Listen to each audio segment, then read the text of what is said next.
Good morning and welcome to the Bangalore International Centre for this program in collaboration with the Glasshouse Festival by Art Mantram. Our session this morning is titled This Way to Kannada Poetry, Some Landmark Poems.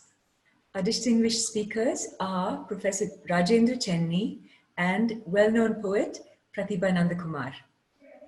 Professor Rajendra Chenni is a literary and cultural critic. He was Professor of English at Kuvempu University, Shimoga, and is presently Director of the Manasa Center for Cultural Studies there. He has authored 12 books in Kannada and 4 in English, and has received several honors, including the Karnataka State Sahitya Academy Lifetime Achievement Award in 2012. His abiding interest has been in classroom teaching and research, and he has kept himself involved in classroom activities by engaging with students and researchers across the country. He tells me that even during this period of lockdown, he's continued to teach online.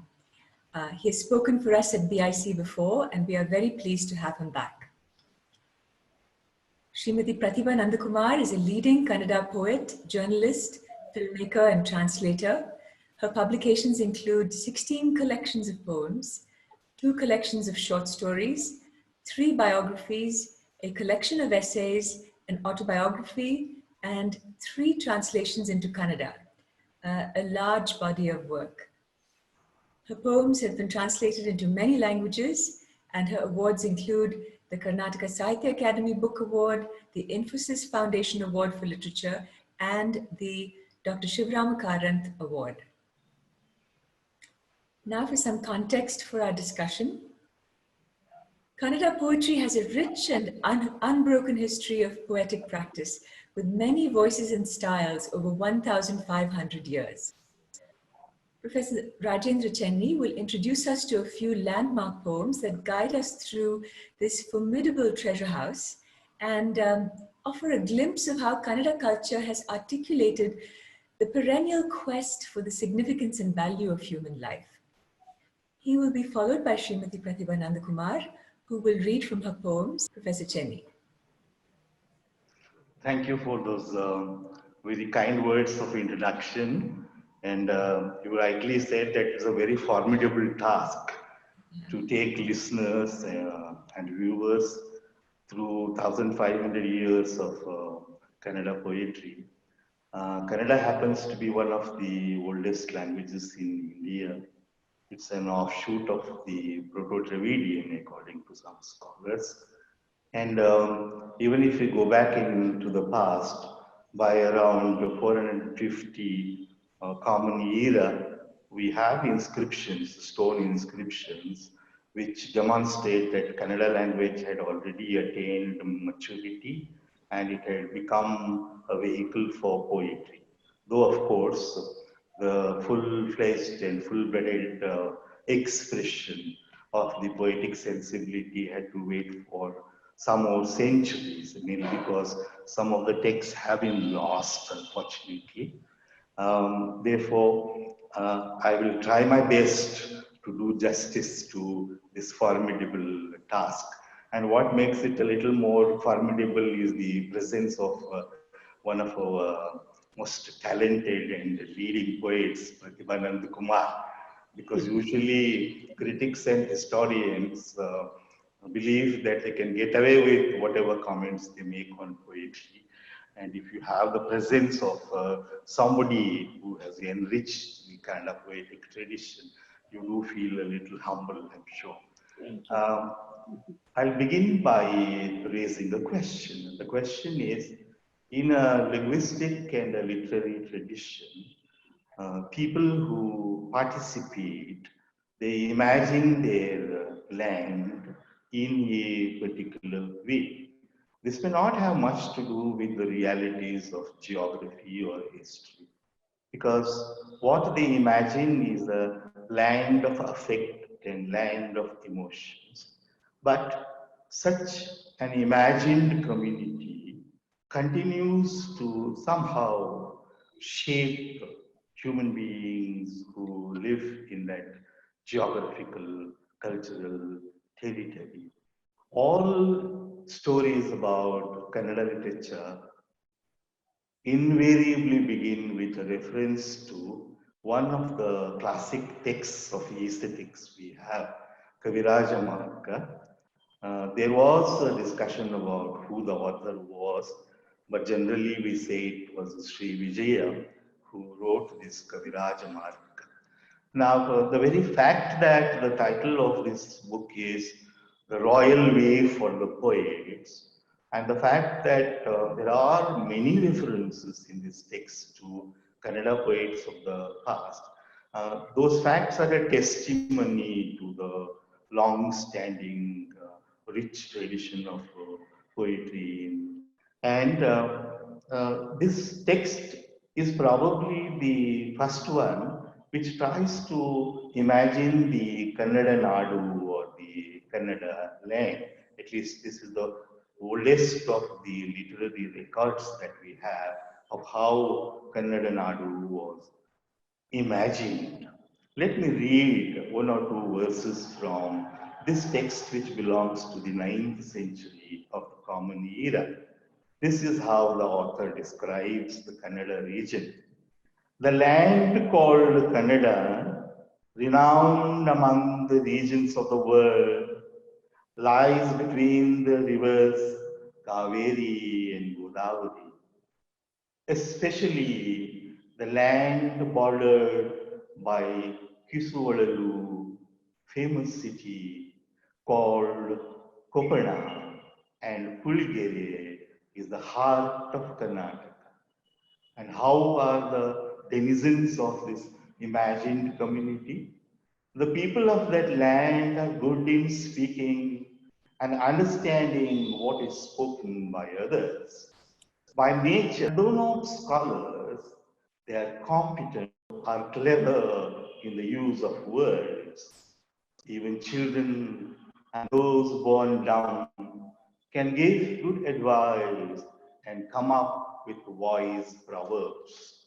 So this is the way in which the culture land of Kannada is imagined, and this is how the people who live in this land are imagined very competent in understanding. Such a great poetry could not listeners of poetry and the connoisseurs of poetry. Now, this line of it continues into the Kannada language. He wrote two epics. One is Adi Purana, which is a hagiography of the very first Tirthankara of the Jain religion. The other, which he describes as a Laukika, this worldly epic poem, is a retelling, a marvelous retelling of Vyasa's Bharata. And not only does he retell the Mahabharata story, he brings the Kannada politics into the national framework. And how does he do it? He allegorizes his patron king, who was only a feudatory lord and not a Chakravarti or a Sarvabhauma. His name was Harikesari.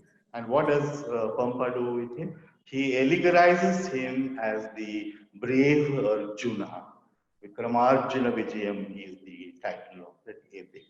Now, I'm not going into the long epic here.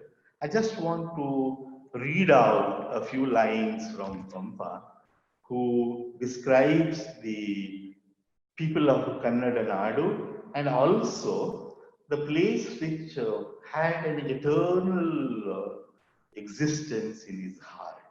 Because of his career, he was a soldier, apart from being a poet, and therefore he had to peregrinate from the Telugu speaking land to the Banavasi land, etc. And this is the way he talks about the people of the land. He says, the men of this land are given to pleasures of the world as they are to renunciation. They are connoisseurs of poetry, letters, and the sweet flavor of talk. To be born like them would alone be the fulfillment of desire. That denied, I wish to be born as a songbird or a bee in the garden of Banavasi. This Banavasi for Pampa is the land of the heart's desire.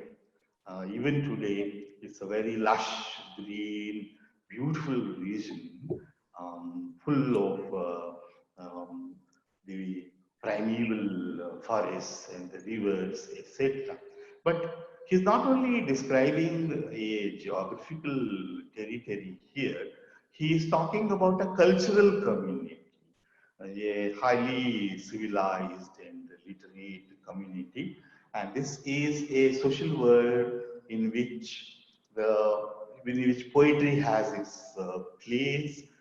So do the other performing arts. In his two epics, Pampa gives a very graphic description of the dance forms of the time, and he talks about the poems. So this world, which we now have to reconstruct by reading Kannada poetry, was obviously a world which was neither ascetic, nor was it a world which had suspicions about the pleasures of life. It was a celebration of life. It was a celebration of the sensuous pleasures of the body, of the aesthetic practices, etc. This, I think, is what characterizes the period, the poems of which we have been going through. Pampa, of course, wrote on very serious themes. In Adi Purana, you have a very human, complex encounter between two brothers. They are Bharata and Bahubali. They are the sons of the first of the Tirthankaras. And Bharata has been on a conquest. In fact, Pampa is so prescient, you feel that he is describing an imperial project of an emperor conquering native societies and local societies and establishing his power, and being a soldier, being a part of the battle-ridden period of the 10th century, Pampa also knew that greed and lust for power are inhuman things which destroy relationships, which destroy familial relationships too. In Adi Purana, even as the brother Bharata has been on a huge conquest, subjugating kings and emperors everywhere, he comes home believing that his brother, who has an equal share after all in the political power, would subjugate himself to him naturally. That does not happen. There is a duel between the two brothers, and in every form of duel, it is Bahubali who wins, and Bharata is about to lose. Just at that critical moment, when maybe one small move would bring the huge empire to Bahubali, Bahubali realizes that this empire is fragile, and this empire, which is based on lust and greed and conquest of other human beings, is immoral. And this is how Kannada poetry deals with the question of power and the immorality of power. I'm reading from a 10th century text. The whole of South India at that time saw wars and battles, collapse of empires, etc. And in such a context is our Kannada poet Pampa, who through Bahubali tells us that empires are not forever. In an earlier passage, which I am not reading, Bahubali reflects over it and says, what is this lust of war and victory which brings enmity between brothers? What is this greed which makes the children unfaithful to the parent. And at this moment, Bahubali speaks to Bharata. I'm reading these verses from Pampa's poem. Having resolved thus, Bahubali said to Bharata, O Emperor, give up your sense of humiliation.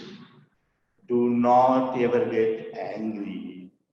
Does such anger toward your own younger brothers make you great? The chakra, the sign of your victory, obedient to you, isn't strong enough to succeed against the mountain of my point. Why do you stand still? How can it win against me? Can a piece of diamond break the diamond mountain? You may feel that there is pride in Bahubali also, because he says, nothing can conquer me. But then comes this moment of realization when he gives up the empire to his brother and says, take this empire. Look at the marvelous images and words here. Being the goddess of kingdom, he sports with delight and happiness in the lily ground of soldiers' souls. Fascinating poem. I do not know if my reading brings out that image. The description here is that the goddess of the kingdoms and empires is like a female bee wandering from one flower to another in a garden, but this is a unique garden made of the emanation of light coming from the open souls of the soldiers. So he says, this Rajalakshmi, the Lakshmi and the goddess of the empire, let her rest on your chest, my brother. Let her dwell happily on your chest forever. I give you the kingdom given me by my father. It doesn't really belong to me. I give you the kingdom given me by our father. If I covet the woman or the land you love, wouldn't infamy cover me? And with these words, Bahubali renounces the worldly power, and then he goes in search of the spiritual quest. Now, Pampa and his peers, they wrote in a very stylized, conventional style. Of course, very brilliantly and originally. But Kannada poetry, for a long time, continuously negotiated with Sanskrit models on the one hand, and also with Prakrit on the other hand. And even within those rigid metrical styles, poets like Pampa were able to bring the rhythms of Kannada speech. There are conversations, there are voices of the common people in Pampa. When you listen to them, you feel as though you have just walked out of your room right now, and you are listening to voices of the people. Now it is the voices of the people which constitute the greatest phase in Kannada poetry. This is the phase of the Vachanakaras, the Sharanas, and the devotees of Shiva who participated in a miraculous movement. I call it miraculous because though many historical facts are still in the dark, something did happen, something colossal, something phenomenal happened there, because hundreds of Sharanas, most of them, majority of them, from the working class, from the from those professions which were considered undignified, they joined this spiritual religious movement which promised them equality of an absolute kind, equality which ignores your birth, your location, your kula, your jati, and even your gender. I would like to bring in here a very surprising line from Basava, the leader of the Vachanakara movement. In one unusual Vachana is that which is spoken, utterance.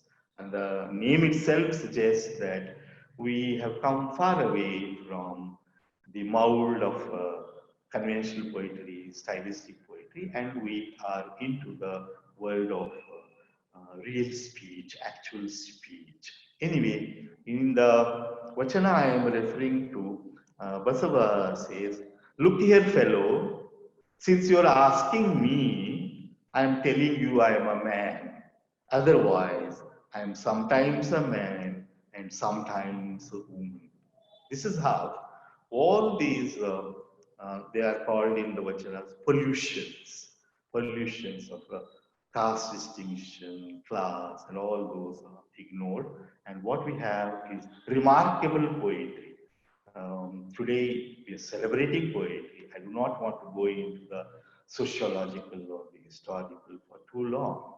Let us read a Vachana by Vasava, which caught the attention of the entire English-speaking world because of the marvelous translation by the late A.K. Ramanujan.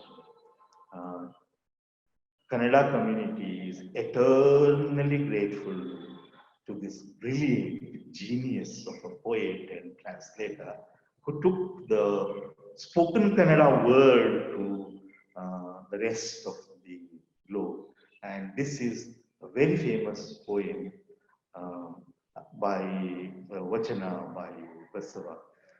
We know that Basava also broke the tradition of the temple culture and said that the human body is the temple.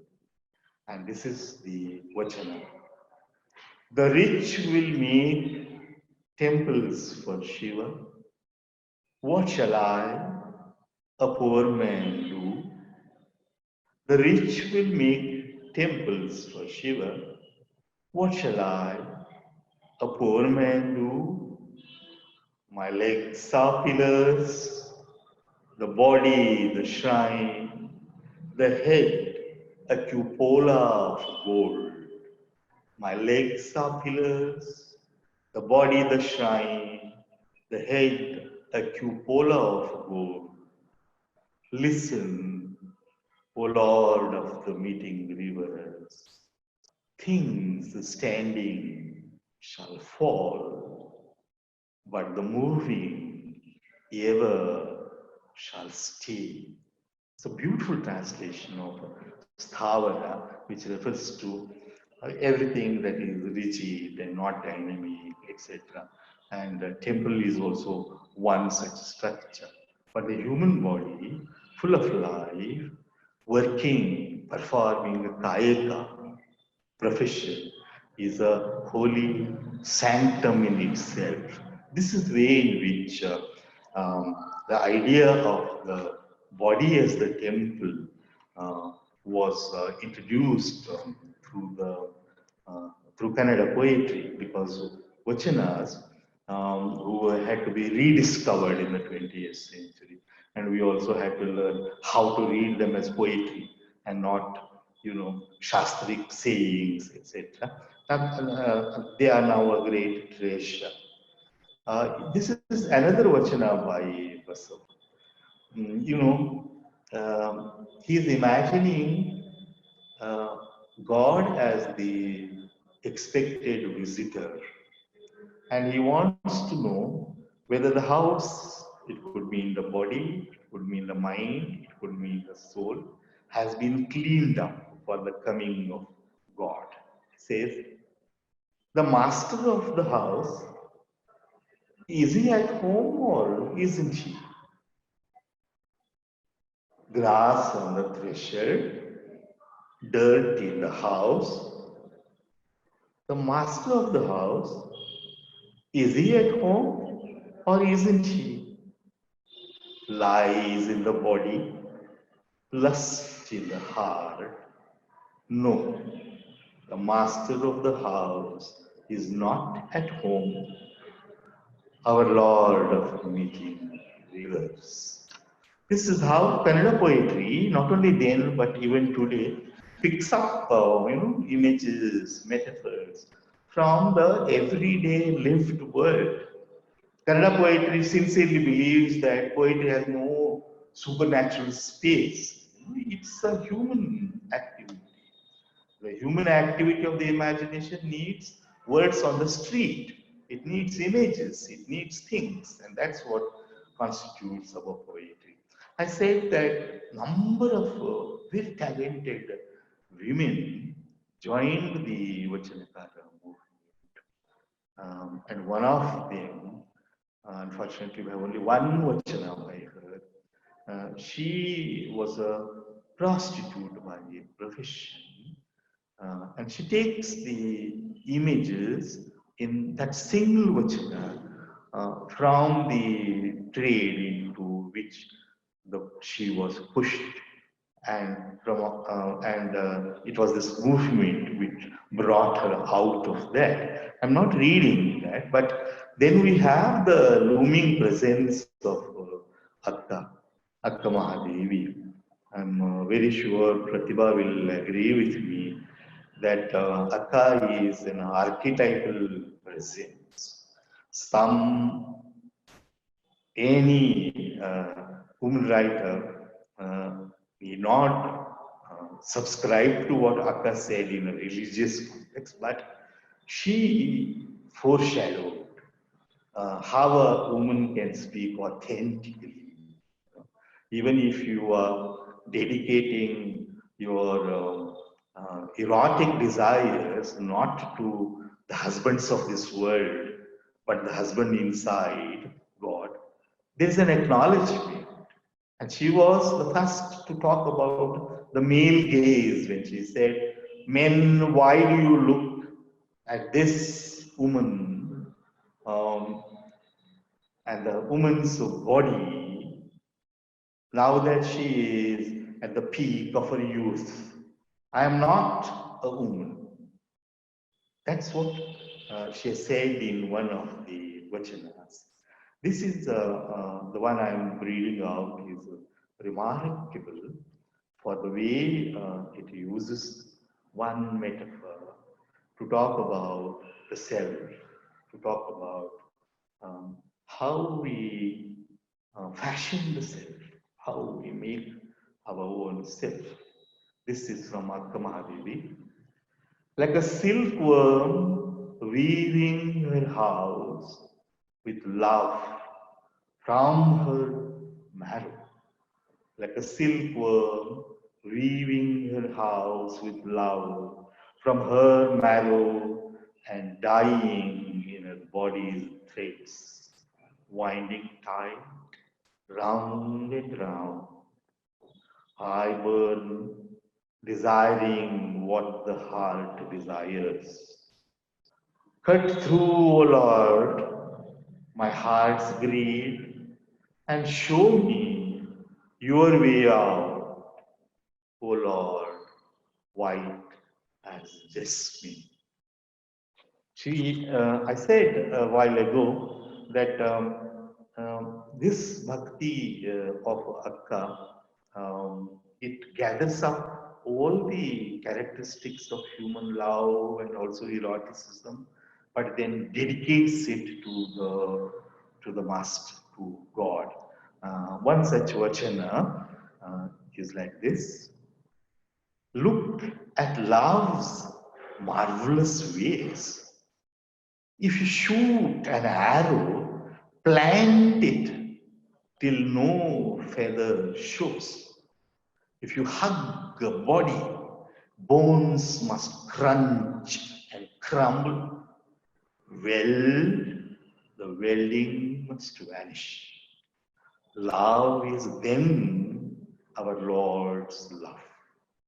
This is how the bodily, the worldly, the sensual can be a huge metaphor for the union with the God. I'm now making a quantum jump from the Vachanakaras of the 12th century and coming down to the modern world. We all talk about the reawakening and the rebirth renaissance of Kannada, which began towards the last quarter of the 19th and was there in the first 4 or 5 decades. It continued to be very alive and strong presence in the first 4 decades of the 20th century. Among the greatest of the poets, we have Bendre, whose poetry was born of many threads and strands. What makes him so different is that he's so close to the folk, he's so close to what's known as the rural world, he is so close to the dialects spoken on the streets and in the villages around Harvard and southern Kerry where he lived. But he finds, and then of course he's a tremendous Shastric Sanskrit scholar who even uses the meters of the Vedas and Upanishads for his poetry. He was also so well versed in Western poetry, and he knew not just the Western poetic tradition but other traditions also. Now, Bendre is, I would say, the archetypal bard who begins to sing and the world listens to him. And among the whole ocean of poems that he wrote, I'm reading out only two, just to give you the taste of his poems, which are generally considered to be untranslatable. This is a love poem where the speaker, the lover, remembers how he took a floral gift to his beloved. Now and then and now. That day, to place upon your feet, I brought a fragrant flower, reserved for you. I did not smell. My desire remained in hiding. Desire's worm stuck to the flower. It sucked the fragrance out. No sooner did I place the flower, it wilted in and out. Today too, I brought a flower to place upon your feet. Once again, I felt the need to smell the fragrance sweet. No sooner did I feel this way, I smelt it then and there. Then in joy, I placed the flower whose heady fragrance is now everywhere. I leave it to you to wonder what happened. A floral gift is given, the desire goes into hiding, the flower wilts. You smell it, enjoy the fragrance, gift it to the beloved, and the flower lives. This is the kind of poetry that Bendre was capable of writing. There's one poem which has to do with the many sorrows that Bendre had to suffer in his life. Poverty, humiliation, imprisonment, because he wrote a poem which was considered seditious by the British government, very small jobs, and above all, the death of the 6 of the 9 children that the Bendre couple had.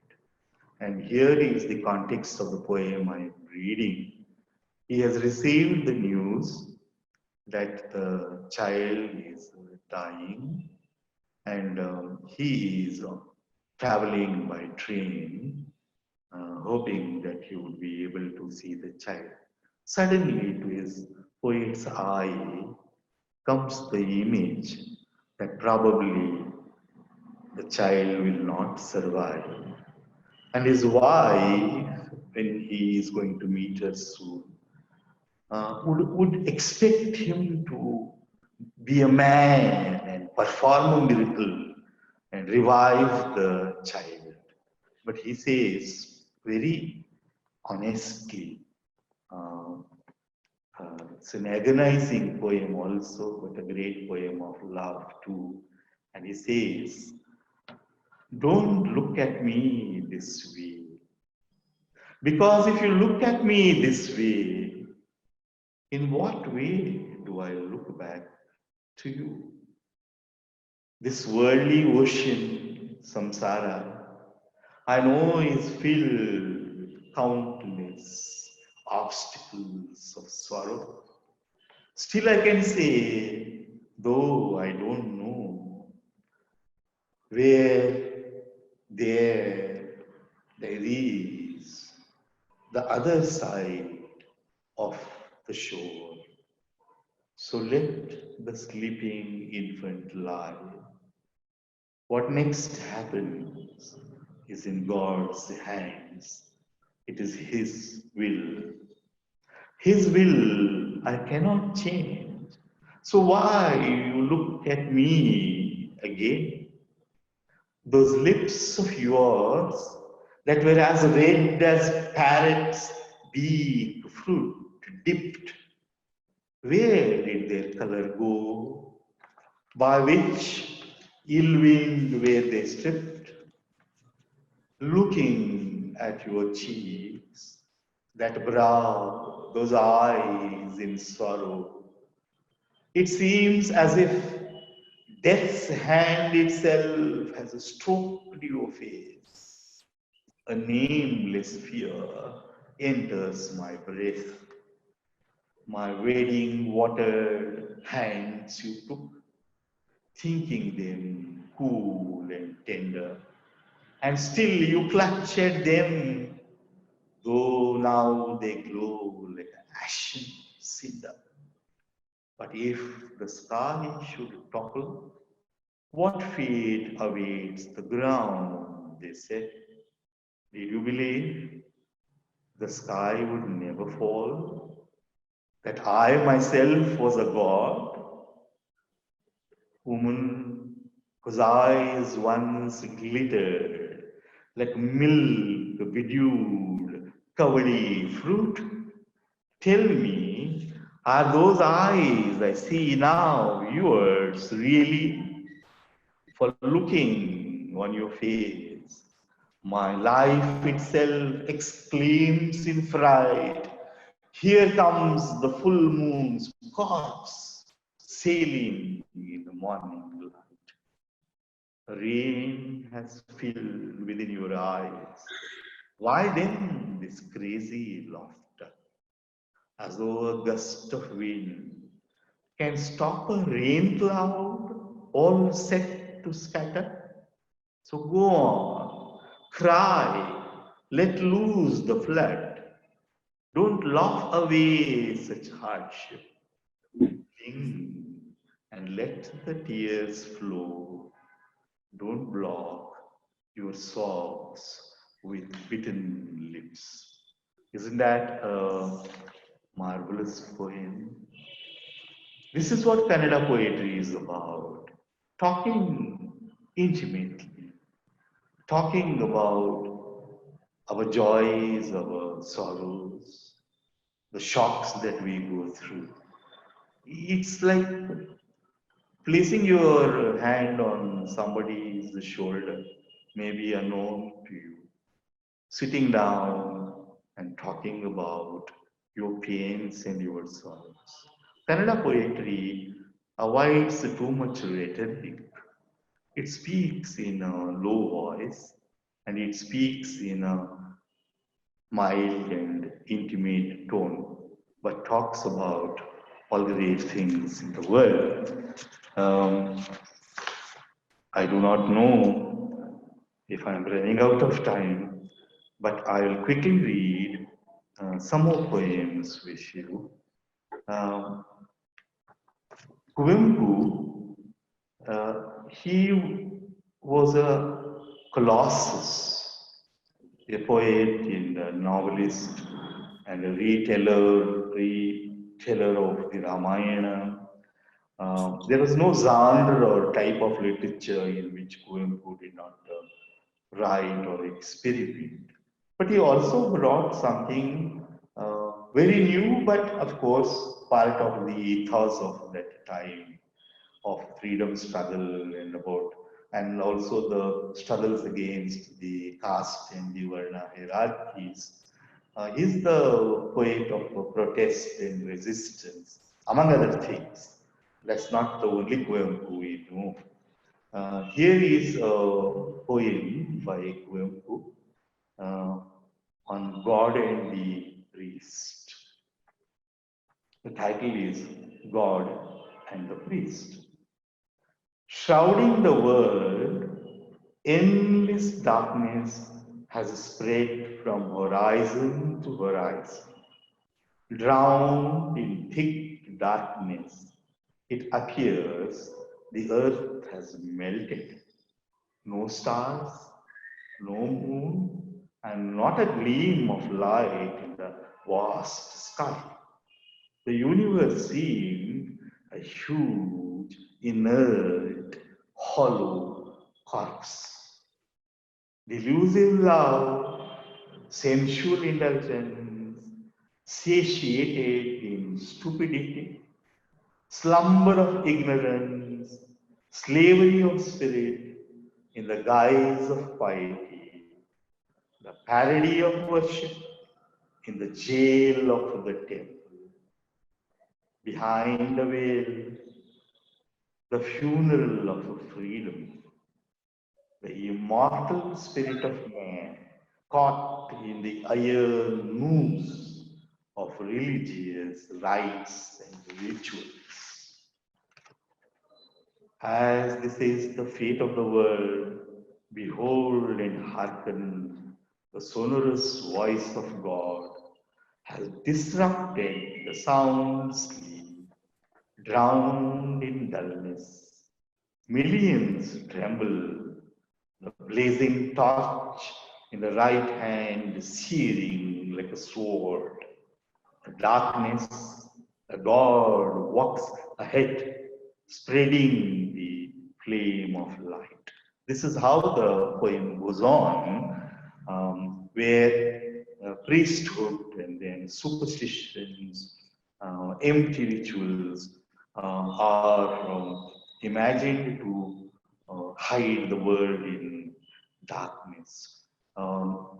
In fact, in his magnum opus, his classic retelling of the Ramayana, one sees all those things that Kuvempu thought about in terms of equality, in terms of renewing our humanity and reaching out to the universal through the living and through the world of the Malnad, which is there in his novels and in his poems.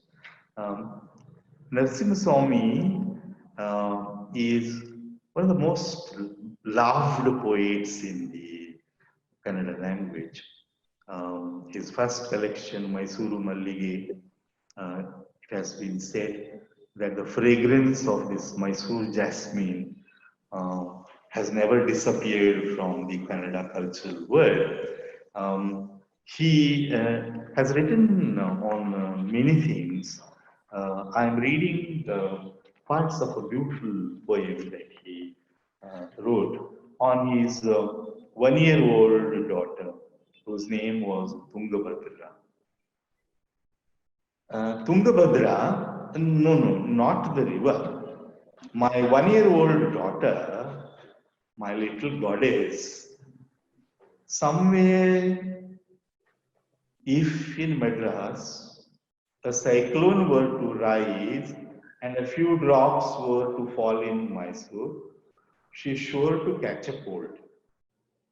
If the summer sun so much as shone on our street, she is bound to suffer from prickly heat.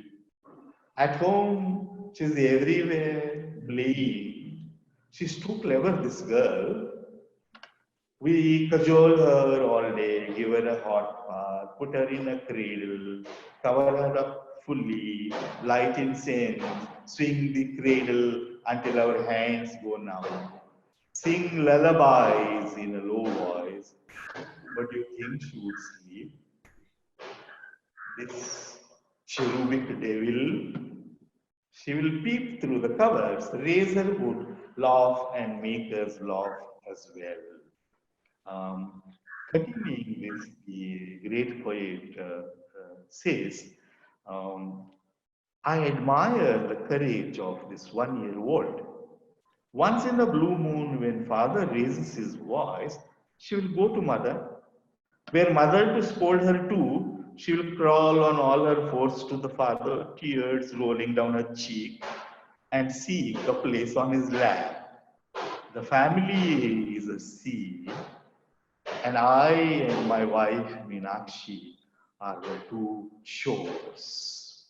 And he says um, that if the child knows that if one shore rejects her, there is another shore which will be a heaven to protect her and love her.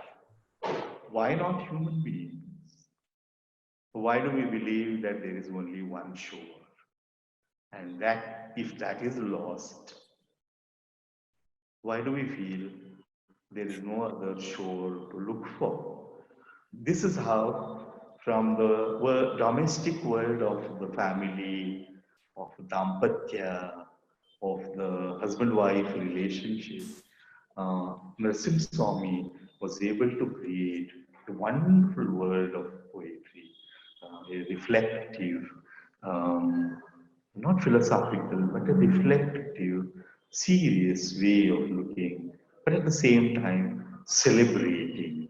It's a matter of great happiness and pride to me that his poems have reached through all channels, cassettes and the music industry and performance. And every medium has taken up Narasimha Swami and Bendre and even Kuempu.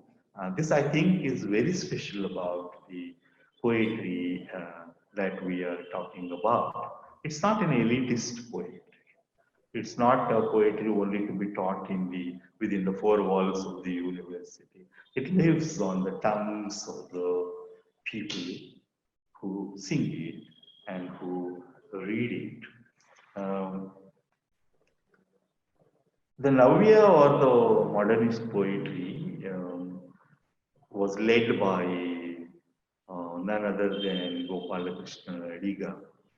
Um, he brought in a number of changes in the texture of Kannada poetry. He taught us how to create a very taut and well structured poem, and also how such poems can handle great themes. I'm reading out two parts of a very fine poem. This is about what happened to us when colonialism came to us. How do we look at it? The British regime came. What happened to us? Was it an assault on us? Or was it also at the same time something that shocked us into a new search? This is a question that is asking by using a metaphor, and the metaphor is of a steamship, Agabot, steam ship, which is in the poem an image for our tradition. He says, uh, 10 centuries ago, this steamship had anchored and never moved. Sometimes, once in a way, when a storm came, it moved a little bit where it stood. For many centuries, it would at least throw up the smoke. Our speciality is we thought the anchor is more important than the ship.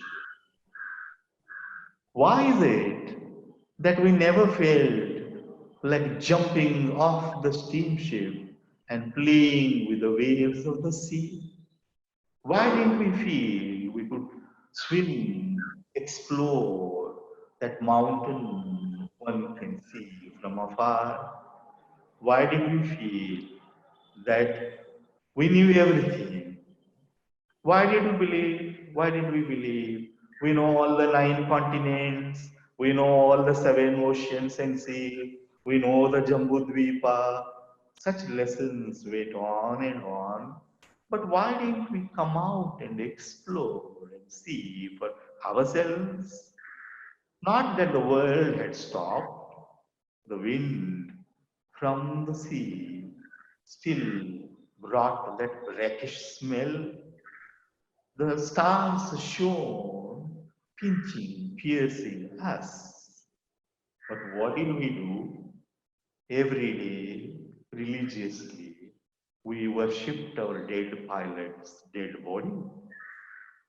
And we played at moving the ship, though stagnant. If this was so, what happened when colonial modernity came? Recently, the tempest from the west hit the steamship. The steamship broke and everyone went helter skelter. The anchor broke, and then this ancient machine totters. Some drowned in the sea, some others held on to the floating boards. Some took the courage, swam across, and reached the shore.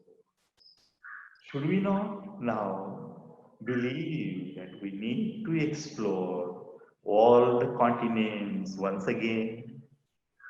Isn't the way open to the new world?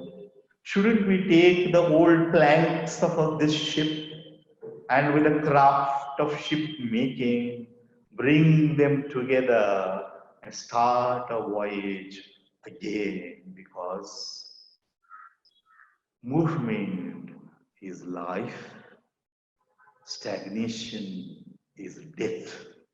This is how Gopalakrishna Adiga concludes his poem. Um, there is a poem I want to read from Chandrasekhar Kambara, who is a very important poet, probably one of the most important contemporary poets in India. He's so very unique that he's immersed in the folk, he immersed in the early traditions, but he's a modern individual. He's aware of the angst, the anxiety of living, all those fissures in our self. Here is a slightly ironical poem that he has written, The Fiend of the Folk Tales. We all remember the Rakshasas, the monsters from the tales our grandmothers told us. What has happened to this fiend now? It says, um, it's about the forgetfulness of these traditions too. Where is this fiend? Here under this tree often slept the fiend of our folklore. Roaring laughter was not crude or bad, though his story has no beginning and no ending. Now he has no likes and no dislikes. All the 7 seas of the folk tales have now dried up. The mysterious castle, the parrot in a cage, the princess, all these have disappeared now. And nobody wants to talk to the fiend of the folk tales. He sits all alone and he doesn't bother to provoke the princess anymore. The fiend gets up in the morning and then he dresses himself up, hones up his mustache and also the horn. He has all the costumes of the past, but no one cares for him. And Kambara tells us, lately we heard that a robo in America wrestled with our fiend of the folk tales, and sad to say, the robo won and our fiend was defeated. Kamara tells us what happens to the imagination of our folk tales and how the fiend who lit up our childhood worlds of stories is now defeated by a robo. Um, uh, I will pick up one more poem by Shiva Prakash before we hand over the proceedings to Prathibha Nandakumar. This is a poem by Shiva Prakash. You know, we talk about the Caliban complex based on the story of the Tempest by Shakespeare. He was made a slave by Prospero, and Prospero becomes the foreshadowing figure of the white colonizer, and Caliban is the so-called black native. But what has happened to this Caliban and Prospero relationship? Let us listen to the prose song of Caliban by Shiv Prakash, one of our most prolific and interesting poets. Of course, I don't have to tell you, it's a poem about our today's globalized selves and mimic personalities. It says, Caliban is speaking. Even as I was saying to Prospero, do not derogate me, calling me Caliban, Caliban. Try to get born like me, let me see. Array, even as I was saying this, look, I am becoming you. Look at me. I am the authentic black version of the white you.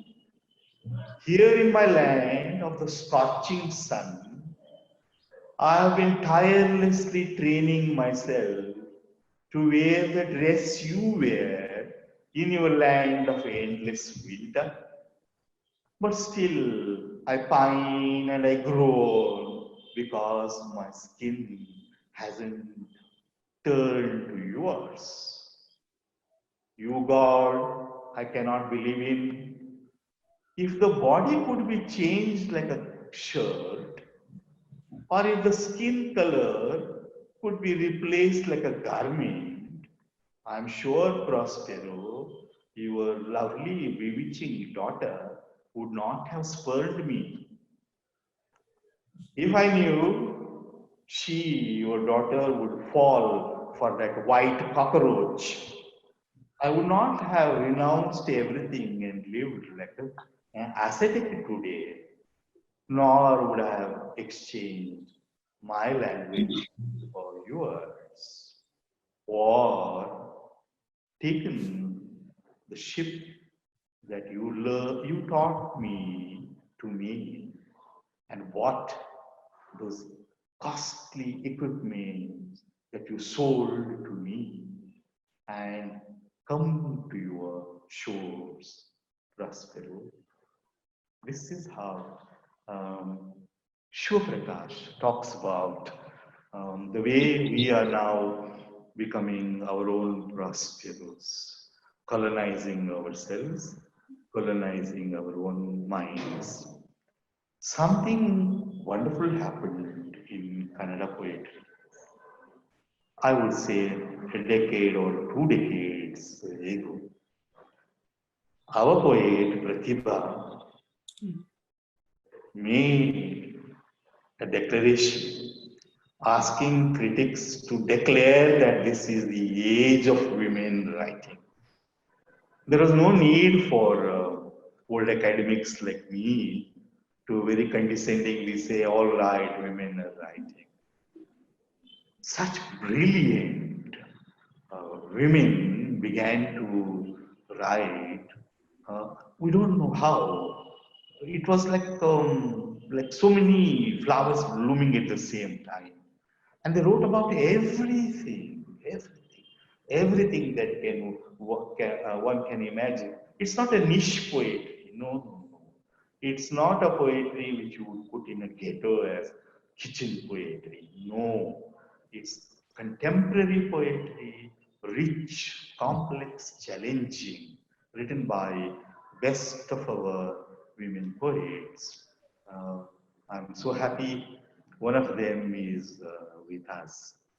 She is the one who probably helped Kannada poetry to come out of the Amma Akka syndrome, and where Kannada poetry started talking about modernity, everyday's modernity, and the sadness and the celebration which goes with this. So, dear friends, now I hand over everything to Prathibha, and it is in the order of things that she should have the last word. Let me welcome one of our greatest poets, Prathibha Nandakumar. Okay. Thank you very much, sir. That was brilliant, actually. That was really brilliant. And nobody could have put it better in a nutshell. 1,500 years of Kannada poetry in 1 hour. Very good, very good. My only thing is that now I want the viewers to hear some Kannada. All the poems that you read out just now are brilliant in Kannada, and because they were read in English translation, they would not hear the Kannada sound. So I'm going to read one poem for the sound of it, and then 2 poems, one in English original and translation, and then another just a translation. This is for the sound of it and the rhythm of Kannada language. This is called Devi. I chose this because I wrote this when after the pub attack in Bangalore, the people who attacked the women in the pub because they were drinking beer said that this is not our culture. So we were all protesting against that, and then I asked them, what is our culture? They said, no, women can't do this. So I asked them if they know Lalita Sahasranama. They knew Lalita Sahasranama. So I said, the names given to the Devi in that, the description of Devi itself, I picked up all the words and description of Devi in that and told them, I made this poem and I read it out when we protested also there. And there is no answer to that because this describes what a woman can do in our Samskriti, in our culture. So Devi, Avalu Malavillada Nirmale, Avalu Lolakshi Kamarupini, Kamakke Yogeshwari, Krodhakke Maheshwari, Lobhakke Vaishnavi, Madakke Brahmani, Mohakke Swayambhu Kalyani, Matsaryake Indraja, Paishunyake Yamadanda Badra, Asuyege Varahi. Devi Andere Ichha Shakti, Gnana Shakti, Kriya Shakti Swarupini. Avalu Rudirastita, Mamsanishta, Madhuprita, Madhvipa Analasamatta, Balipriya, Sukharadhya, Lasyapriya, Vishrankala, Ratipriya, Kamakeli Tarangita. Shakti Deviya Yogavilladiddare Brahma, Vishnu, Rudra, Ishvara, Sadashivaru, Pretagalante Nischalaru. ಅವಳು ಅವರನ್ನೇರಿ ಕುಳಿತ ಪಂಚ ಪ್ರೇತಾಸನಾಸೀನ. ಅವಳು ಕಾಮೇಶಿ, ಕಾಮಿತಾರ್ಥದ ಕಾಮಸಂಜೀವಿನಿ, ಕಾಮದಾಯಿನಿ. ಅವಳು ಲಬ್ಧಪತಿ, ಲಬ್ಧ ಭೋಗ, ಲಬ್ಧ ಸುಖ, ಲಬ್ಧ ಕಾಮ, ಅಂದರೆ ತನ್ನಿಚ್ಛೆಯಂತೆ ಪತಿ, ಭೋಗ, ಸುಖ, ಕಾಮವನ್ನು ಹೊಂದಿದವಳು. ಅವಳು ಕುಡಿಯಬಹುದು, ಕುಣಿಯಬಹುದು, ಕೇಳಿಯಲ್ಲಿ ಮುಳುಗಿ ತೇಲಬಹುದು. ಹಿಡಿಯಲಾರಿರಿ ನೀವು ಅವಳನ್ನು ಪಬ್ಬುಗಳಲ್ಲಿ, ಹೊಡೆದು ಕೆಡವಿ ದಕ್ಕಿಸಿಕೊಳ್ಳಲಾರಿರಿ. ಮಬ್ಬು ಬೆಳಕಲ್ಲಿ ಕಾಣಲಾರಿರಿ ನಿಮ್ಮ ಮಂಜು ಕಣ್ಣುಗಳಲ್ಲಿ. ಎದ್ದು ಬರುತ್ತಾಳೆ 100 ನಾಲಿಗೆ ಚಾಚಿ ರಕ್ತ ಹೀರುತ್ತಾ. ಅವಳ ಬೊಗಸೆಯೊಳಗೆ ನೀವು ಆಪೋಷಣ. ಸಿಂಧೂರ ಕೇಸರಿಗೆ ಅವಳೇ ಅಧಿದೇವತೆ. ನಿಮ್ಮದೆಲ್ಲ ಬರೀ ನೀರಿಗೆ ಕರಗುವ ಗುಲಾಲು. ಗಲ್ಲಿಯಲ್ಲಿ ನುಸುಳಿ ಕಂಬದ ಮರೆಯಿಂದ ಮುಲುಗುಡುವ ನಿರ್ವೀರ್ಯರು ಬಲ್ಲಿರೇನಯ್ಯ ಅವಳ ಹುಟ್ಟಿನ ಕುಲವ. ಪೀಠಸ್ಥೆಯನ್ನು ಅರ್ಚಿಸಿ ಭಜಿಸಿ ನೈವೇದ್ಯ ಭುಜಿಸಿ ತಿಲಕ ಧರಿಸಿ ಮಡದಿಯ ಕಾಡಿಗಟ್ಟಿದವನ ಹೆಸರಲ್ಲಿ ಕವಿದು ಬಿದ್ದರು ಹರಿಯ ಚರಣದಲ್ಲಿ ಹರನ ಸತಿಯ ಮರೆತು. ಕಲಿತು ಬನ್ನಿರಿ ಮೊದಲು ಅಕ್ಷರಗಳ, ಹ್ರಸ್ವ ದೀರ್ಘ ಒತ್ತಕ್ಷರ ಓತ್ವ ಅಲ್ಪ ಮಹಾಪ್ರಾಣಗಳ. ತೊಳೆದು ಬನ್ನಿರಿ ಕಾಲು ಕಳೆದು ಹೊರಗಿನ ಮಲಗಳ, ಎರಗಿ ನಿಲ್ಲಿರಿ ಅಲ್ಲೇ ಬಾಗಿ ಮೈಮನಗಳ. ಹೂ ಹಣ್ಣುಗಳು ಬಿಡಿ ಕಾಯಿ ಕರ್ಪೂರವೂ ಬೇಡ, ದಕ್ಷಿಣೆಯ ತಟ್ಟೆಗೆ ಬೀಳದಿದ್ದರು ಝಣಝಣ. ತೊದಲು ನಾಲಿಗೆಯಲ್ಲಿ ರಾತ್ರಿಯ ಇಳಿಯದ ನಶೆಯಲ್ಲಿ ಮಂತ್ರ ಬಾರದು ಸ್ವಸ್ತಿ ಸ್ವರಾಗವಲ್ಲ, ಅರ್ಚನೆಯ ಕುಂಕುಮ ಗಂಧವಿಲ್ಲ. ಆದರೂ ಒಲಿಯಬಹುದು ಅವಳು ಹೇಳಲಾಗದು, ನಿಮ್ಮ ಎದೆಯೊಳಗೆ ಇದ್ದರೆ ಪ್ರೇಮ. ಅರಿತರೆ ನೀವು ಅವಳು ಬರಿಯ ಬೊಂಬೆಯಲ್ಲ, ಹಾಡಿದರೆ ತಾಯಿ, ಹರಸಿದರೆ ದೇವಿ, ಒಲಿದರೆ ರತಿ, ಕೆರಳಿದರೆ Kali. Okay, that was that. Thank you. Now I am going to read one of my poems. Usually I respond to what is happening around us, extremely contemporary. This poem is called Pink, and in Kannada it is called Gulabi, because it was a response to fashion designer Isaac Mizrahi, who said, "You are shirking your responsibility as a woman if you don't sometimes wear high heels, do your hair, and wear a bit of pink." So this poem is called Pink. ಬಾಗಿಲು ತಟ್ಟಿದ ಸದ್ದಿಗೆ ಬರಿಗಾಲಲ್ಲಿ ಓಡಿ ಕದ ತೆರೆದರೆ ಎದುರಲ್ಲಿ ಅವರೇ ಪ್ರತ್ಯಕ್ಷ ದೇವತೆ. ಹರಿದ ನೈಟಿಯ ಕೆದರಿದ ಕೂದಲ ನಾನು. ಯಾವುದೋ ವಿಮರ್ಶೆ, ಸೆಮಿನಾರು, ಪುಸ್ತಕ, ಏನೋ ಮಾತು, ಎಂಥದೋ ಸಂಗೀತ, ಎಲ್ಲೋ ಹಳಿ ತಪ್ಪುತ್ತಿದ್ದ ಚಿಂತನೆ. ಹೇಗೋ ಮಾಡಿದ ಕಾಫಿ ಕೊಡುವಾಗ ಕೈ ತಗಲಿ ಮಿಂಚು. ಸಂಯಮದ ಗೂಟ ಕಿತ್ತು ಓಡಿದ ನಿಗ್ರಹದ ಕರು. ಆ ನೆಲ, ಆ ಕಿಟಕಿಯ ಪರದೆ, ಆ ಇಳಿ ಮಧ್ಯಾಹ್ನದ ಬಿಸಿಲು, ಹಾಗೆ ಹೊರಳಿ ಹೊಟ್ಟೆ ತುಂಬಿಕೊಂಡ ಜೀವಮಾನದ ಕನಸು ಯಾವುದೂ ಗುಲಾಬಿ ಬಣ್ಣದ್ದಾಗಿರಲಿಲ್ಲ. ಅವರು ಮಾತ್ರ ಬಿರಿದ ನನ್ನ ಕಂದು ತುಟಿಗಳ ಬಗ್ಗೆ ಒಂದು ಆಶುಕವನ ಹೇಳಿದರು. This is a translation done by me. Pink. The untimely doorbell brings me hurrying in bare minimum, and he stands there, the God Almighty, all dressed up in expensive silks. It was no wardrobe malfunction, my torn nightie, untidy hair. Does my mouth smell? Did I wash between legs? Why are we discussing some godforsaken seminar goofed up by some good-for-nothing idiot who should have been kicked out but given a promotion and an award to? The coffee mug comes to rescue, and the mug is big enough but allows an unintentional touch, and then everything changed. That carpet, the windowsill, the afternoon sun, that blaring music from next door, cart vendors calling out fresh tomatoes. Nothing was color pink. He mouthed an impromptu poem on my brown lips, my flat feet, and of course on my thick dark eyelashes. Do I have time for one more poem? Okay. These are short poems. I'll just read 2 of that, and then one final in Kannada, and that's that. I was born with several diseases. I was born with several diseases and thought that was the normal way.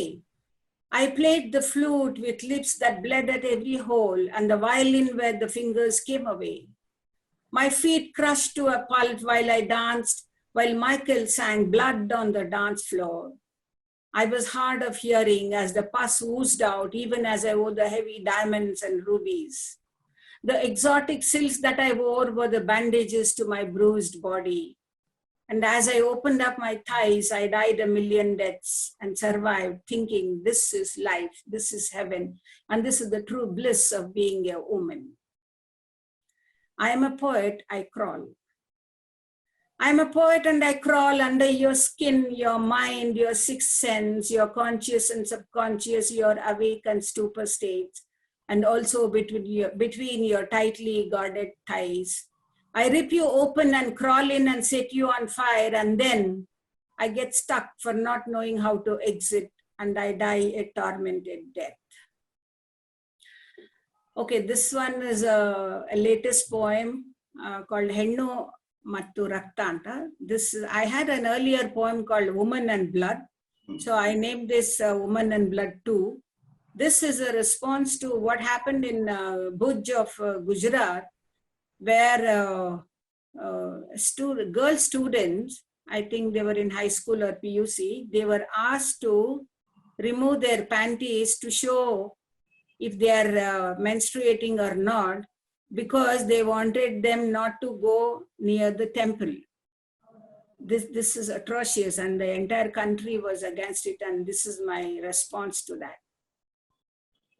Hennu mattu rakta. ಚಡ್ಡಿ ಬಿಚ್ಚಿ ತೋರಿಸಬೇಕಾಗಿಲ್ಲ, ಸ್ರಾವ ಜನ್ಮಸಿದ್ಧ ಹಕ್ಕು. ಅಡಿಗೆ ಮನೆ ದೇವರ ಮನೆಯೊಳ ಹೊರಗೆ ಹೆಣ್ಣಿನ ಚಲನವಲನ ಸಿಕ್ಕು. ಹೊಸಲಿನ ದಾಟು ರೇಖೆಗಳ ರಾಮ ಲಕ್ಷ್ಮಣರ ನಿಷೇಧಗಳ ದಂಡಕಾರಣ್ಯದಲ್ಲಿ ದಂಡ ಪಿಂಡಗಳ ಗೋಪ್ಯ ಸ್ಫೋಟಿಸುವ ಕರಾಮತ್ತು. ಎಳೆಯ ಬಾಲೆಯರ ಲಂಗೋಟಿಯಲ್ಲಿ ಭದ್ರ ಅಡಗಿದೆ ಶಾಸ್ತ್ರ ಸಂಹಿತೆಯ ಕೂಪ. ಗರ್ಭಗುಡಿಯಲ್ಲಿ ಅತ್ಯಾಚಾರ ನಿರತ ಪೂಜಾರಿ ಮತ್ತೆ ವೇದಿಕೆಯ ಘೋಷಣೆ ಲೆಕ್ಕ ಇಟ್ಟ ಪಾಪ. ಎಲ್ಲ ತಡೆದುಕೊಳ್ಳಬಹುದು ಶೋಷಣೆಯ ಮೀಟೂಗಳ ಸಹಿತ. ಮರೆಯಲಾಗದು ಅಕ್ಕನ ಯೋನಿಯೊಳಗೆ ಬೆರಳಿಟ್ಟು ಮಾಡಿದ ಪರೀಕ್ಷೆ, ಚಡ್ಡಿ ಬಿಚ್ಚುವ ಹೊಸ ನಿರೀಕ್ಷೆ. So thank you very much for this. As it always happens, Prathibha Nandakumar can make many things happen. She read out her poems in Kannada, and she said that even if we are reading out these, reading out and talking to people who may not know Kannada, it's very essential that the rhythms of the language and the flow of the language should be felt and experienced. Therefore, she has now inspired me and provoked me also to read out the poems on which I commented after reading out the poems in English translation earlier. So with a very brief intro, I'm going to read out the poems which you have already listened to in English translation.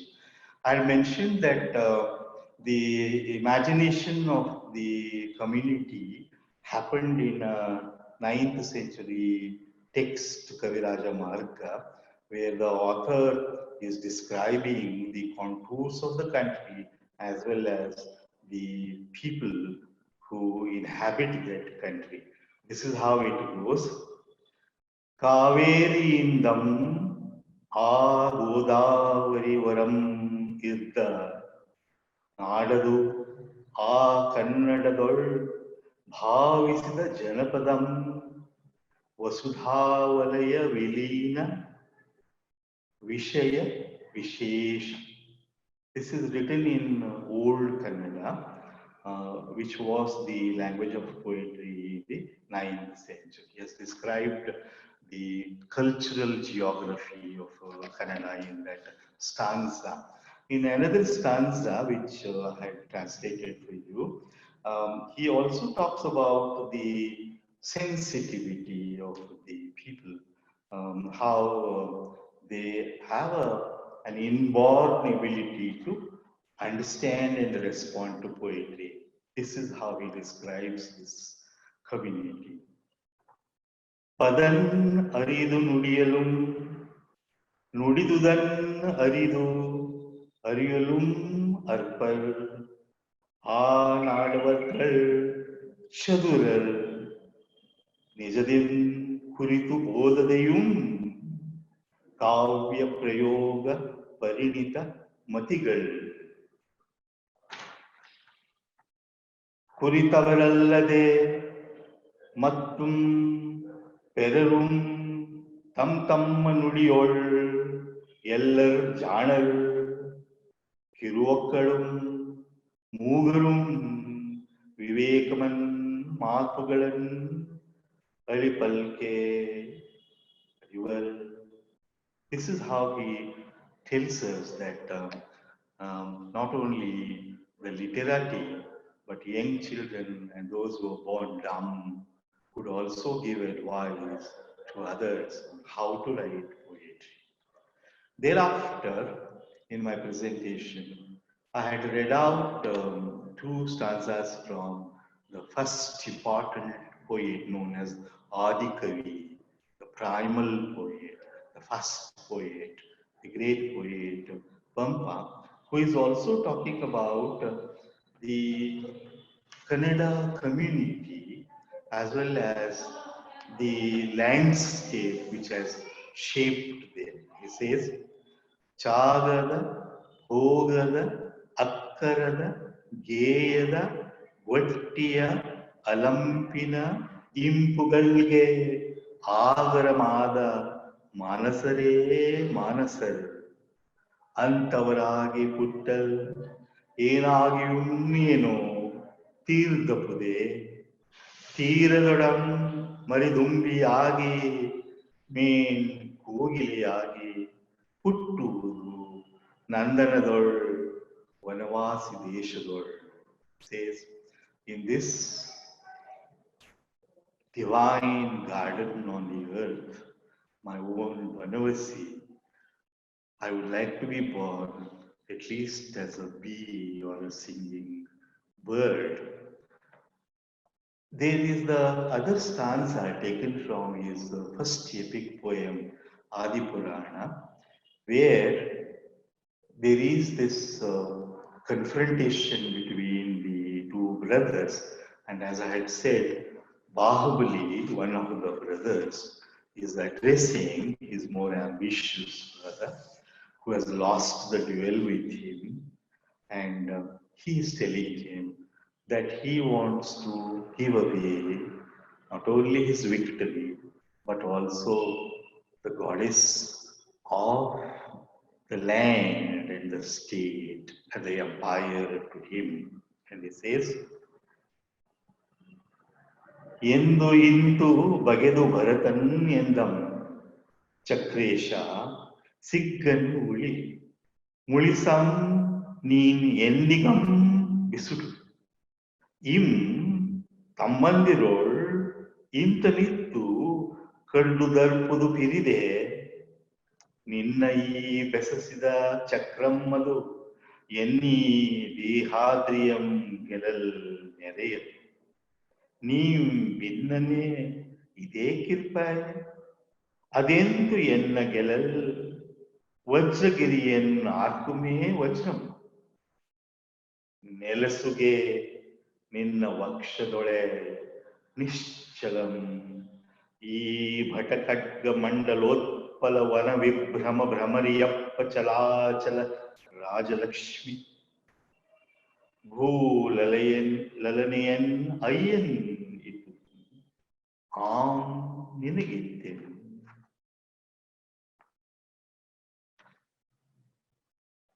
ನಿನ್ನೊಲಿದ ಲತಾಂಗಿಗಂ ಧರೆಗಂ ತಾನ್ ಒಲಿದಂದು ನೆಗಳ್ತೆ ಮಾಸದೆ. He concludes by telling his brother, this state, this land, this empire, he is like the beautiful damsel who has loved you. And if I aspire for her, wouldn't I be eternally humiliated, derogated by the world? After reading those two verses from the poetry of Pampa, I had taken you to the 12th century Vachanakaras, the Sharanas, the poets, and probably in modern language activists who wanted to create a totally egalitarian society. And the leader of this imagined community of total equality was Basavanna, himself a superb poet, one among the greatest. And this is the Vachana where he talks about the rich people making temples and what can the poor do. ಉಳ್ಳವರು ಶಿವಾಲಯವ ಮಾಡುವರು, ನಾನೇನು ಮಾಡುವೆ ಬಡವನೆಯ, ಎನ್ನ ಕಾಲೇ ಕಂಬ, ದೇಹವೇ ದೇಗುಲ, ಶಿರವನ್ನ ಕಲಶವಯ್ಯ ಕೂಡಲ ಸಂಗಮ ದೇವ, ಕೇಳಯ್ಯ ಸ್ಥಾವರ ಕಳಿವುಂಟು ಜಂಗಮ ಕಳಿವಿಲ್ಲ. As I said, the great translator translates this line as the standing shall fall, but not the moving. In another vachana, the body is compared to a home, and the mind or the soul is the master of the home. And if this dwelling, this body, becomes polluted with desire, God cannot enter it. And this is how the Vachana reads in Kannada. ಮನೆಯೊಳಗೆ ಮನೆಯೊಡೆಯನು ಇದ್ದಾನೋ ಇಲ್ಲವೋ, ಹೊಸ್ತಿಲಲ್ಲಿ ಹುಲ್ಲು ಹುಟ್ಟಿ ಮನೆಯೊಳಗೆ ರಜ ತುಂಬಿ, ಮನೆಯೊಳಗೆ ಮನೆಯೊಡೆಯನು ಇದ್ದಾನೋ ಇಲ್ಲವೋ, ತನುವಿನಲ್ಲಿ ಹುಸಿ ತುಂಬಿ ಮನದೊಳಗೆ ವಿಷಯ ತುಂಬಿ, ಮನೆಯೊಳಗೆ ಮನೆಯೊಡೆಯನು ಇದ್ದಾನೋ ಇಲ್ಲವೋ Kudala Sangama Deva. It says, if this dwelling is already inhabited by greed and passions, then it is clear the master is not here in the house. I also read out two vachanas by the archetypal woman poet Akka Mahadevi.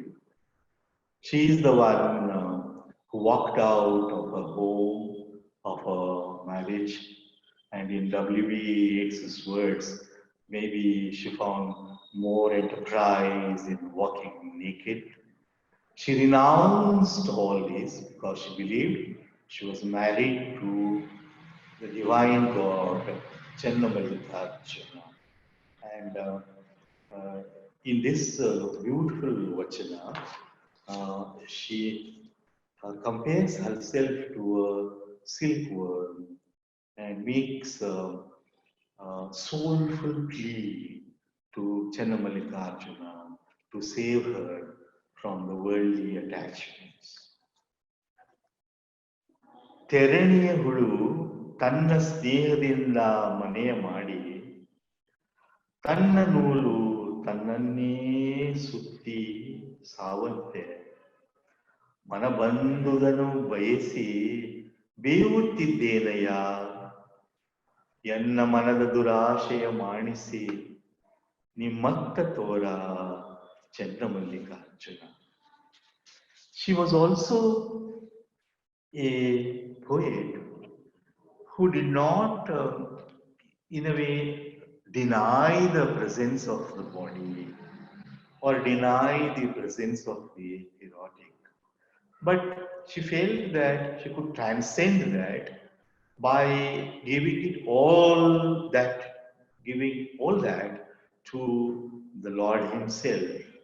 And here is how she imagines her total union with the Lord, though she uses the terminology of the traditional love poetry in the Indian tradition. She says, ಮೆಚ್ಚು ಅಚ್ಚುಗವಾಗಿ ಒಪ್ಪಿದ ಪರಿಯ ನೋಡ, ಮೆಚ್ಚು ಅಚ್ಚುಗವಾಗಿ ಒಪ್ಪಿದ ಪರಿಯ ನೋಡ, ಎಚ್ಚದೆ ಗರಿತೋರದಂತೆ ನೆಡಬೇಕು, ಅಪ್ಪಿದರೆ ಅಸ್ಥಿಗಳು ನುಗ್ಗು ನುರಿಯಾಗಬೇಕು, ಬೆಚ್ಚದೆ ಬೆಸುಗೆ ಹರಿಯದಂತಿರಬೇಕು.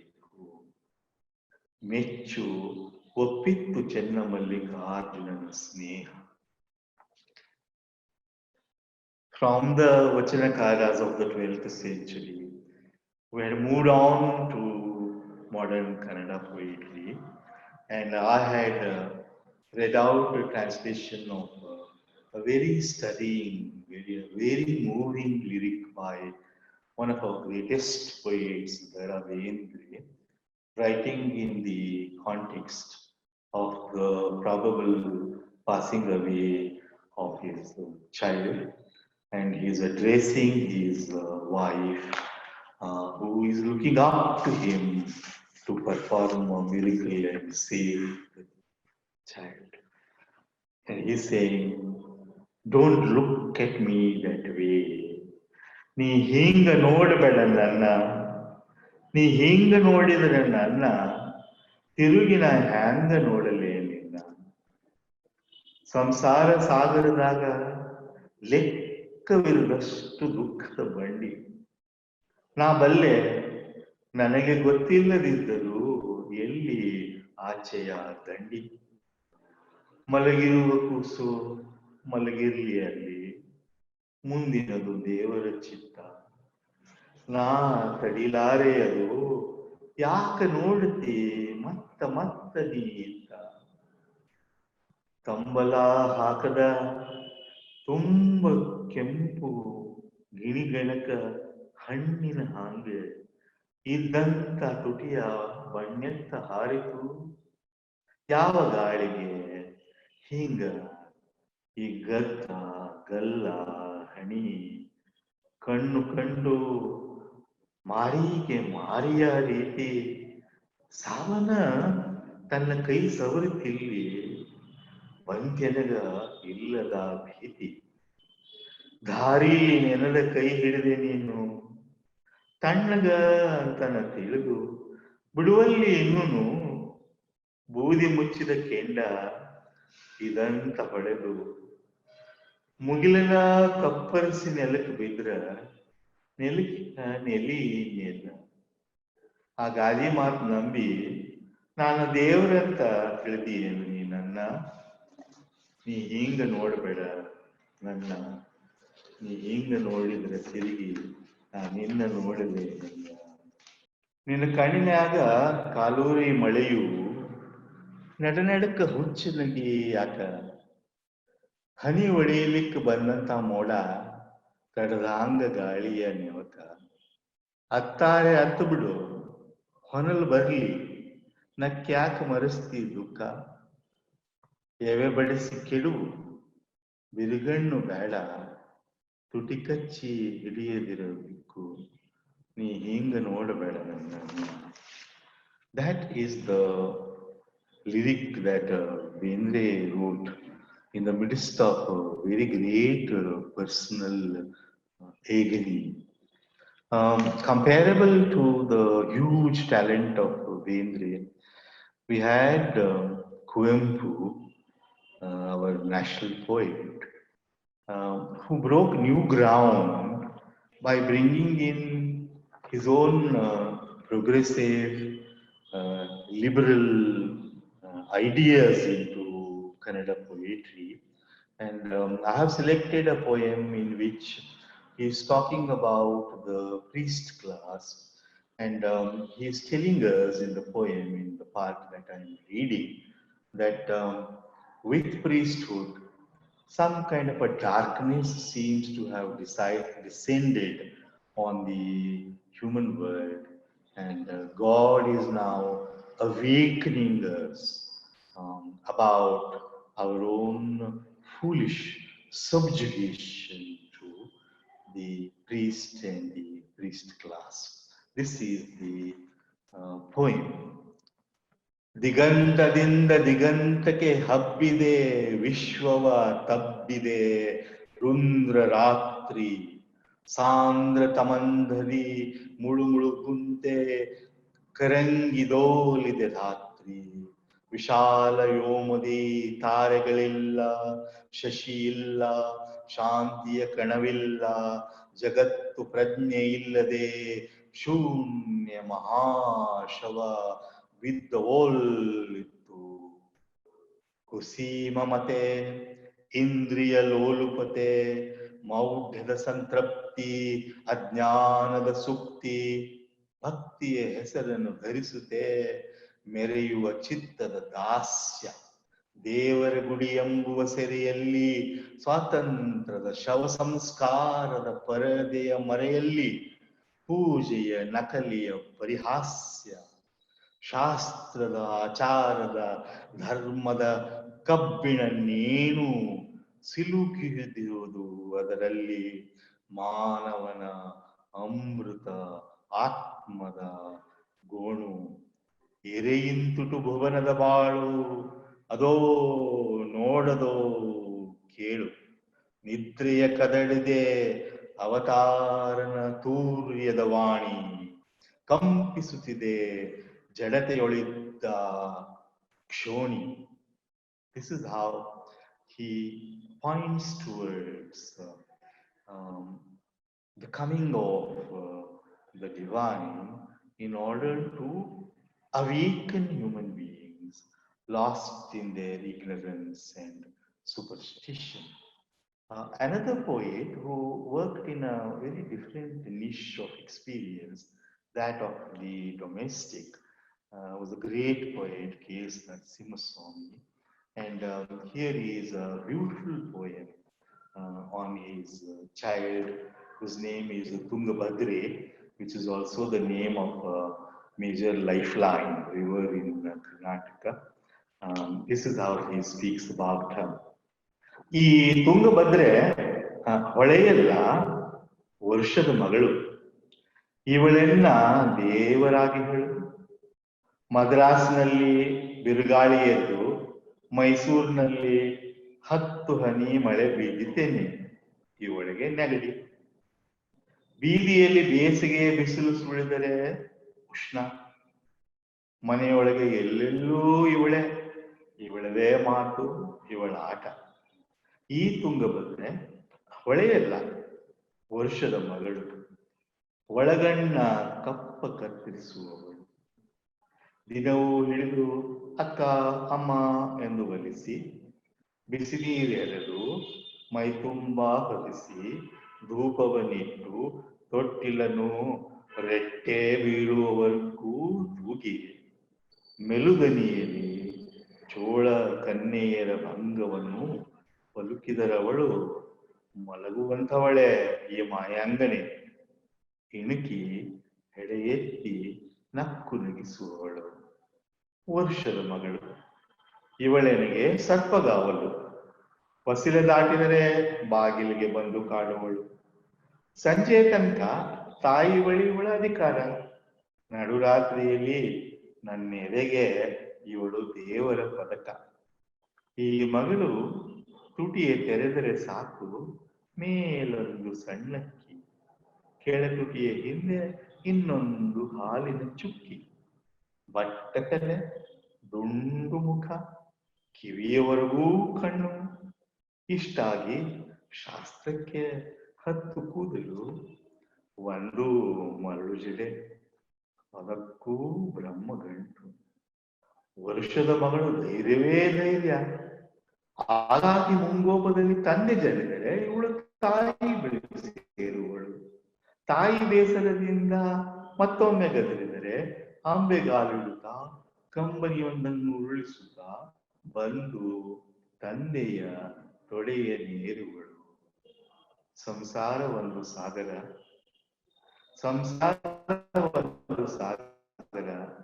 ನಾನು ಒಂದು ದಡ, ಮೀನಾಕ್ಷಿ ಇನ್ನೊಂದು ದಡ, ನಡುವೆ ತುಂಗಭದ್ರೆಯ ಹಡಗು ಚಂದಿರನ ಹೊತ್ತು ಓಡಾಡುವುದು ಆ ಧೈರ್ಯ ನನಗಿಲ್ಲ. ನನ್ನಂತ ಎಷ್ಟೋ ಬಾಳಿಗೆ ಇಲ್ಲ. ಒಂದು ದಳ ಗದರಿದರೆ ಮತ್ತೊಂದು ದಳ ಇರುವುದು. The child moves between the one shore and the other of her two parents with absolute belief that if this asks me to go away, the other one is always waiting for me. Why is this confidence denied to human beings? Asks the poet K.S. Narasimha Swami. The poet who introduced literary modernism in Kannada was Gopalakrishna Adiga. He wrote a number of poems on the impact of the colonial experience on us, the two-faced colonial modernity and its impact, which on the one hand alienated us from the traditions, but on the other hand also awakened us. So here is this poem where tradition is pictured as a steamship, stagnant, unmoving for centuries, anchored. The title is Agaboti Steamship. 10 ಶತಮಾನಗಳ ಹಿಂದೆ ಲಂಗರಿಕ್ಕಿ ನಿಲ್ಲಿಸಿದ್ದ ಈ ಆಗಬೋಟಿ ಆಗಾಗ ಬಿರುಗಾಳಿ ಬಂದಾಗ ಅಲ್ಲಾಡಿತ್ತು ಅಷ್ಟೇ. ಕೆಲವು ಶತಮಾನಗಳ ಕಾಲ ಹೊಗೆಯನ್ನು ಉಳುತ್ತಿತ್ತು. ಆನಂತರ ಯಂತ್ರ ನಿಸ್ತಂತ್ರ. ನೌಕೆಗಿಂತ ಲಂಗರೇ ಮುಖ್ಯವೆಂದು ತಿಳಿದಿದ್ದು ನಮ್ಮ ವಿಶೇಷ. ಯಾನ ಮಾಡಬೇಕೆಂದು ಇಲ್ಲಿಂದಿಗದು ಸ್ವಂತ ಕಾಲಿಂದಲೇ ಅಂತರ್ಲಾಗ ಹಾಕಬೇಕೆಂದು ದೂರದ ಬೆಟ್ಟದ ನೆತ್ತಿ ಕಾಣದಿರುವ ದೂರದ ತೀರ ಮುಟ್ಟಲೇಬೇಕೆಂಬ ಬೂದಿ ಮುಚ್ಚಿದ ಕೆಂಡದಲ್ಲಿ ಮೈ ಕೈ ಕಾಸಿಕೊಂಡರೆ ಸಾಲದು ಅನ್ನಿಸದಿದ್ದದ್ದೇ ಪರಮಾಶ್ಚರ್ಯ. ಭೂವಿವರ ಎಲ್ಲ ತಿಳಿದಿತ್ತು. 7 ಸಮುದ್ರ, ನವಖಂಡ, ಜಂಬೂದ್ವೀಪ, ಮಹಾಮೇರು ಇತ್ಯಾದಿಗಳ ಪಾಠ ನಡೆಯುತ್ತಲೇ ಇತ್ತು. ಆದರೂ ಪಕ್ಕದಲ್ಲೇ ಇದ್ದ ಜಲತರಂಗದ ಮೇಲೆ ಮೈಯಾಡಿಸುವ ಹುಮ್ಮಸ್ಸು ಹೊಗೆಯಾಡಲೂ ಇಲ್ಲವೇ? ನಮ್ಮ ಕಡೆ ಸಮುದ್ರದ ಗಾಳಿ ಬೀಸುತ್ತಲೇ ಇತ್ತು. ನೆಲದಿಂದ ಯಾವ್ಯಾವೋ ಕಂಪುಗಳು ಕಂಪಿಸುತ್ತಿದ್ದವು ಸುತ್ತಮುತ್ತ. ಮೇಲೆ ನಕ್ಷತ್ರಗಳ ಶೂಲ ಚುಚ್ಚುತ್ತಲೇ ಇತ್ತು. ಜ್ಞಾನಕ್ಕೆ ಕರೆ ಮತ್ತೆ ಬಂದಿದೆ ಅನೇಕ ಶತಮಾನಗಳ ಬಳಿಕ. ನೀರಿಗಂಜಿ ತೀರದಲ್ಲಿ ದಿಣ್ಣೆಯ ಮೇಲೆ ಒಣಗುವುದು ಸಲ್ಲ. ಕರೆಯುತ್ತಲಿದೆ ದೂರ ದೂರ ಬಂದರ ಬಾಹು. ಜೀವರತ್ನಗಳು ಸಂಜೀವಿನಿ ಇರುವ ತಾವು. ಮುಗಿಲ ನೆಕ್ಕುವ ಶಿಖರ, ಸೌಗಂಧಿಕ ಸರೋವರ, ಮಾನಸ ಸ್ಥಳದಲ್ಲಿ ಹೊಳೆವ ಅತಿಮಾನಸದ ಸಾನು. ಹೊಸ ಲೋಕಗಳಿಗೆ ಹೊಸ ದಾರಿ ತೆರೆದಿದೆ ಕೆರೆ. ಅಂಜುವುದು ನೀರಿಗೆ, ಬಾಳ ಮುನ್ನೀರಿಗೆ. ಚಲನವೇ ಬದುಕು, ನಿಶ್ಚಲವೇ ಮರಣ. Probably the greatest living poet in India is Chandrasekhar Kambharan. He draws on the immense resources of the folk traditions here. In the poem I'm reading, he's talking about how those folk myths and folk tales and the folk imagination itself have now become non-productive. They have lost their ability to mean anything to us. He does this by talking about the ubiquitous demon we find in the folk tales, and he's imagining that this demon is sitting here, jobless, and no one to talk to him. ಇಲ್ಲಿ ಮರದಡೆ ಮಲಗುತ್ತಿರುತ್ತಿದ್ದ ಜನಪದ ಕಥೆಗಳ ರಾಕ್ಷಸ, ಹೆಸರು ಅಟ್ಟಹಾಸ. ಆದರೂ ಒರಟಾಗಿ ಕೆಟ್ಟನಿಗೆ ನಗುತ್ತಿರಲಿಲ್ಲ. ಇಷ್ಟಾನಿಷ್ಟ ನಷ್ಟವಾದವನ ಕತೆಗೆ ಈಗ ಹಿಂದೂ ಮುಂದಿಲ್ಲ. 7 ಸಾಗರ 7 ಬೆಟ್ಟಗಳ ಕಾಡು ಕಡಿದಿದೆಯಾಗಿ ಗುಟ್ಟಿನ ಅರಮನೆ ಇಲ್ಲ. ಒಳಗೆ ಪಂಜರದಲ್ಲಿ ಗಿಳಿಯೂ ಇಲ್ಲ. ಜನ ದನ ಇರಲಿ ಗಪಗಪ ತಿನ್ನುವುದಕ್ಕೆ ಕೈ ತುಂಬ ಚಳ್ಳೆ ಹಣ್ಣು ಇಲ್ಲ. ಐಲಿ ಕಡೆ ಜನಪದ ಕತೆ ಯಾರೂ ಕೇಳುವುದಿಲ್ಲವಾಗಿ ಭಾರೀ ಮೇಕಪ್ಪಿನ ಭರ್ಜರಿ ಬಣ್ಣದ ವೇಷ ತೊಡಬೇಕಿಲ್ಲ. ರಾಜಕುಮಾರಿಯ ಹೊತ್ತು ತರಬೇಕಿಲ್ಲ. ಕಥಾನಾಯಕನ ಕಿರಿಕಿರಿ ಇಲ್ಲ. ಮುಂಜಾನೆ ಎದ್ದು ಕೋರೆ ಹಲ್ಲುಚ್ಚಿ ಕೆರೆಯಲ್ಲಿ ಮಿಂದು ಕೊಂಬಿಗೆ 2 ಮಲ್ಲಿಗೆ ಮುಡಿದುಕೊಂಡರಾಯ್ತು. ಮತ್ತೆ ಮುಂಜಾನೆಯ ತನಕ ಕೈ ಖಾಲಿ.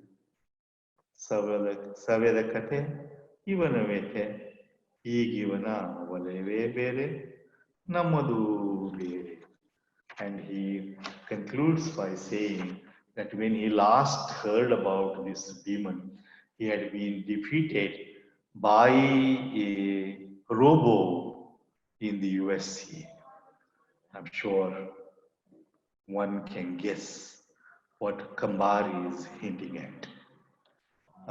The other poem I'm now going to read has been titled as a prose song. This is written by our leading poet and dramatist, H.S. Shivaprakash. And in this poem, very ironically written, he is making use of the story from Shakespeare's Tempest about Prospero and Caliban.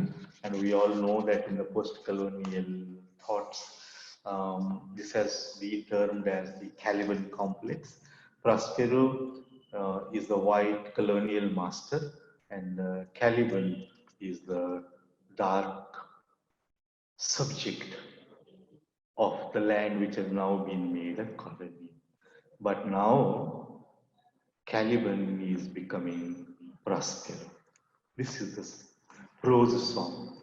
Caliban, Caliban ಎಂದು ಜರೆಯದಿರು, ನೀನೊಮ್ಮೆ ನನ್ನಂತೆ ಒಡಲುಗೊಂಡು ಬಾರ Prospero ಅನ್ನೋದ್ರಲ್ಲಿ ಅರೆ ಅರೆ ನಾನೇ ನೀನಾಗುತ್ತಾ ಇದ್ದೀನಿ. ನಾನು ನಿನ್ನ ಅಪ್ಪಟ ಬಿಳಿ ಭಾಷೆಯ ಕಪ್ಪಾನೆ ಕಪ್ಪು ರೂಪ ನೋಡು.